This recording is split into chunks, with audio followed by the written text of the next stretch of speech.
Other sources. So income from other sources కింద మనకి ఏమేమి ఉన్నాయో చూద్దాం. అయితే first income from other sources, ఓకేనా. ఇన్కమ్ ఫ్రమ్ అదర్ సోర్సెస్ అంటే ఏమేమి వస్తాయి ఫస్ట్ చూసుకోండి. సో మనం ఐటీలో income from salary, income from house property, ఇంకా profits and gains of business and profession, income from capital gains and income from other sources. అంటే salary related అన్నీ income from salary. ఇంకా ఈ హౌస్ ప్రాపర్టీ అంటే ఇల్లు రెంట్కి ఇస్తే మనకి ఇన్కమ్ వస్తుంది. అవి దేని కింద ఇస్తాం మనం? ఇన్కమ్ ఫ్రమ్ హౌస్ ప్రాపర్టీ కిందకి వస్తాయి. బిజినెస్ చేసిన ప్రొఫెషన్ అయినా సరే మనకి ఇన్కమ్ వస్తుంది, అవి బిజినెస్ ఆర్ ప్రొఫెషన్ కిందకి వెళ్తాం. క్యాపిటల్ గెయిన్స్, క్యాపిటల్ గెయిన్స్ అంటే ఏంటి? ప్రీవియస్ ఇయర్స్లో మనం ఏదైనా క్యాపిటల్ అసెట్ సేల్ చేస్తే దాని నుంచి వచ్చే ఇన్కమ్ ఉంటుంది, అది ఇన్కమ్ ఫ్రమ్ క్యాపిటల్ గెయిన్స్ అని అంటాం. మరి ఇన్కమ్ ఫ్రమ్ అదర్ సోర్సెస్ అంటే ఈ ఇన్కమ్స్ అని కాకుండా, ఈ 4 టైప్స్ ఆఫ్ ఇన్కమ్స్ అని కాకుండా మనకు వేరే ఇన్కమ్స్ కూడా ఉంటాయి అనమాట. అవన్నీ తీసుకెళ్ళి ఎక్కడ వేసారంటే ఇన్కమ్ ఫ్రమ్ అదర్ సోర్సెస్ కింద వేసారు. సో మనకున్న ఇన్కమ్ ఫ్రమ్ అదర్ సోర్సెస్ ఏమేంటి అంటే ఇక్కడ చూడండి, interest on securities. So interest on securities అంటే ఏంది? మనం ఒక కంపెనీలో డిబెంచర్ హోల్డర్స్ అయితే అయితే గవర్నమెంట్ కావచ్చు, ప్రైవేట్ కమర్షియల్ కంపెనీస్ ఏవైనా కావచ్చు. ఒక కంపెనీలో మనం డిబెంచర్ హోల్డర్స్ అయితే ఆ డిబెంచర్స్ ఏమంటాం? సెక్యూరిటీస్ అంటాం అనమాట. దాని మీద మనకి ఇంట్రెస్ట్ వస్తుంది, ఎవ్రీ 6 monthsకి ఇంట్రెస్ట్ వస్తుంది అనమాట. సో దాన్ని మనం ఏమంటాం? Interest on securities. అంటే అది అదర్ ఇన్కమే కదా మనకి, ఓకేనా. అలా next dividends on preference shares. Share holders ఉంటాం, షేర్స్ కొంటే మనకి ఏమొస్తాయి? మనకి దాని మీద డివిడెండ్ వస్తుంది. డివిడెండ్ అనేది కూడా ఏమవుతుంది? ఇన్కమ్ అవుతుంది. అది ప్రిఫరెన్స్, ఈక్విటీ కావచ్చు, ఏదైనా కావచ్చు. అయితే ఇక్కడ ఇది ఎంతవరకు అంటే అప్ టు 10 lakhs.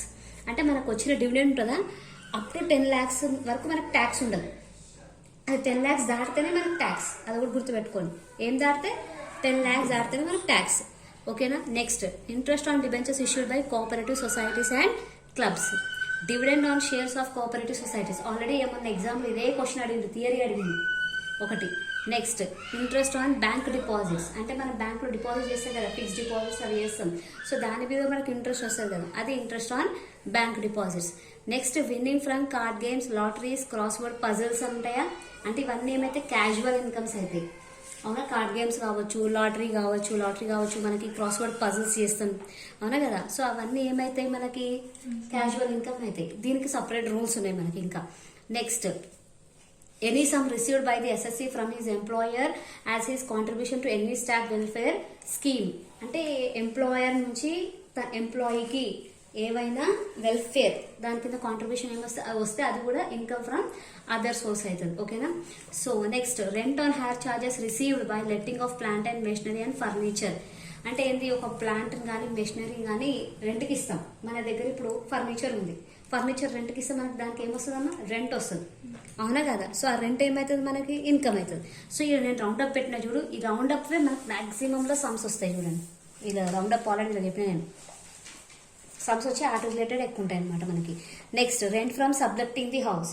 అంటే ఆల్రెడీ నార్మల్గా రెంట్కి ఇస్తే rent from house property, but రెంట్కున్న అతను మళ్ళీ ఏం చేస్తే దాన్ని సబ్లెక్టింగ్ ఇంకొకరికి ఇస్తున్నాం, రెంట్ దానే ఇంకొక రెంట్కి ఇస్తున్నాం, అంటే అదే రెంట్కి ఇస్తున్నాం అనమాట. సో అది కూడా ఇన్కమ్ ఫ్రమ్ అదర్ సోర్స్ అవుతుంది. రాయల్టీ రిసీవ్డ్ అంటే ఏంది? బుక్స్ రాస్తారు కొందరు, బుక్స్ రాసినప్పుడు పబ్లిషర్ ఏం చేస్తాడు? వాళ్ళకి రాయల్టీ ఇస్తాడు ఎవ్రీ ఇయర్, అది కూడా ఇన్కమ్ అవుతుంది. డైరెక్టర్ ఫీజు ఇన్కమ్ అవుతుంది. Examination remuneration received by a teacher. ఇప్పుడు మేమున్నాం, మీ పేపర్స్ మేము వాల్యుయేషన్ చేస్తాం కదా, మాకు కాలేజ్ వాళ్ళు పే చేయరు కదా అమౌంట్. ఎవరు పే చేస్తారు? యూనివర్సిటీ పే చేస్తుంది. అంటే అది మాకు అదర్ ఇన్కమే కదా అది. సో అదనమాట, అది అదర్ ఇన్కమ్. నెక్స్ట్ ఇది కూడా important, agriculture income from foreign lands. India దానికైతే సపరేట్ ఉంటుంది మనకి, మనం IT 1లో చేసినాం అది. ఇదేంది? Agriculture income from foreign lands. So ఇది ట్యాక్సబుల్ అవుతుంది. నెక్స్ట్ రెంట్ ఫ్రమ్ ల్యాండ్ రెంట్కి ఇస్తే దాని నుంచి వచ్చింది. Next commission received, interest on securities issued by foreign government. Next remuneration received by MPs and MLAs, annuities received by lending trademarks or copyrights, interest on loan given, examiner remuneration received from employer not in the capacity of master of the SSC or from any other person or institution. ఇవన్నీ అవసరం లేదు. Interest on income tax or any other tax refund. మనం already tax కడతాం, అది మనకు refund వస్తే అది కూడా ఏమవుతుంది? అదర్ ఇన్కమ్ అవుతుంది. ఇట్లా మనకు టోటల్ 27 పాయింట్స్ ఉన్నాయి. ఇలా మీకు ఎక్కువ రిపీట్ అయ్యేవి నేను ఆల్రెడీ టిక్ పెట్టించాను, అర్థమవుతుందా. ఇంకో గిఫ్ట్ కూడా ఒకటి ఇంపార్టెంట్ అనమాట, ఓకే. సో ఇది మీకు ఐదర్ థియరీ కూడా అడగొచ్చు ఛాన్సెస్ ఉన్నాయి. ఓకే. సో మనం ఫస్ట్ డిస్కస్ చేసుకోవాల్సింది ఇంట్రెస్ట్ ఆన్ సెక్యూరిటీస్ మీద డిస్కస్ చేసుకోవాలమ్మా. టాపిక్ ఫస్ట్ మనం డిస్కస్ చేస్తుంది దేని మీద? Interest on securities. అవునా? ఇంట్రెస్ట్ ఆన్ సెక్యూరిటీస్ మీద ఫస్ట్ మనం డిస్కస్ చేసుకుందాం. సో ఇంట్రెస్ట్ ఆన్ సెక్యూరిటీస్ అంటే ఆల్రెడీ ఇందాక చెప్పినాయి కదా, మనము ఐదర్ ఏమంటాం గవర్నమెంట్లో కానీ, గవర్నమెంట్ కంపెనీస్ కానీ, ప్రైవేట్ కంపెనీస్లో కానీ మనం డిబెంచర్ హోల్డర్ అవుతే దానికి మనం ఏం చేయాలి? డిబెంచర్ హోల్డర్ అయితే ఏం చేయాలి? దాని మీద మనకి ఇంట్రెస్ట్ వస్తుంది. ఆ ఇంట్రెస్ట్ ఇక్కడ మనకి ఏమవుతుంది? ఇన్కమ్ అవుతుంది. ఆ ఇంట్రెస్ట్ మనకి ఏమవుతుంది? ఇక్కడ ఇంట్రెస్ట్ అవుతుంది. అవునా? సో ఇక్కడ మీకు ఫస్ట్ చెప్తున్నాను నేను సెక్యూరిటీస్ ఇచ్చిన types of securities. So securities exempted from tax ఉన్నాయి, ట్యాక్స్ ఫ్రీ సెక్యూరిటీస్ ఉన్నాయి, లెస్ ట్యాక్స్ సెక్యూరిటీస్ కూడా ఉన్నాయి. ఇది కూడా మీకు ఒక థియరీ క్వశ్చన్ వచ్చే ఛాన్స్ ఉంది. సెక్యూరిటీస్ టైప్స్ ఆఫ్ సెక్యూరిటీస్ ఇచ్చింది కదా ఇక్కడ. సెక్యూరిటీస్ ఎగ్జామ్టెడ్ ఫ్రమ్ ట్యాక్స్ అంటే కొన్ని సెక్యూరిటీస్ ఉంటాయి కదా, అవి ట్యాక్స్ నుంచే ఎగ్జామ్టెడ్ అనమాట. కొన్ని ట్యాక్స్ ఫ్రీ సెక్యూరిటీస్ ఉంటాయి, కొన్ని లెస్ ట్యాక్స్ సెక్యూరిటీస్ ఉంటాయి. అయితే సెక్యూరిటీస్ ఎగ్జామ్టెడ్ ఫ్రమ్ ట్యాక్స్ అనేవి ఇక్కడ మనకి 22 పాయింట్స్ ఉన్నాయి. చూడండి మొత్తం ఎన్ని ఉన్నాయి? 22 పాయింట్స్. మీకు క్వశ్చన్లో ఇవి కూడా కనిపిస్తాయి. ఇవి కనిపించగానే మీరు ఏం చేయాలంటే ఇవి తీసుకోకూడదు, కింద ఒక నోట్ రాయాలి, this is exempted from tax. ఇందులో మీకు ఎక్కువగా రిపీట్ అయ్యాయి ఇక్కడ చూడండి. 12 years అంటే ఎగ్జామ్టెడ్ ఫ్రమ్ ట్యాక్స్ అంటే మనం ఇంకా సమ్లో చూపించాం దాన్ని, అమౌంట్స్ తీసుకోండి ఇంకా.